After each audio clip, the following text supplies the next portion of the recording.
Hi viewers, இன்னைக்கு morning குக்கிங்லாம் பார்க்கலாம். மதியம் லஞ்சுக்கு ஒயிட் ரைஸ் தான் வந்து செய்ய போறேன். டீ வைக்கும் போதே வந்து பக்கத்துலேயே வந்து சாப்பாடு வந்து வடிச்சிட்டேன்.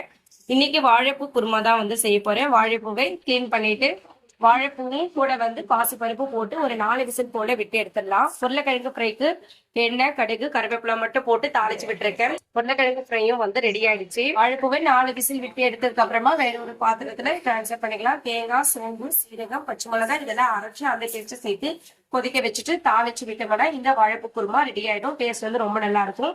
பாதி சிறுகீரை கடலைப்பருப்பு போட்டு கூட்டி வச்சுட்டோம். மீதி இருக்கிற சிறுகீரை வந்து பருப்பு சிறுகீரை குழம்பு வச்சுட்டோம். 2 in 1 வந்து இட்லிக்கு சாப்பாடுக்கு ரெண்டுத்துக்குமே வந்து பருப்பு சிறுகீரை குழம்பு தான் வந்து இன்னைக்கு வச்சிருக்கோம். இன்னைக்கு எங்களோட பிரேக்ஃபாஸ்ட் அண்ட் லஞ்ச் என்னன்னு பார்க்கலாம்.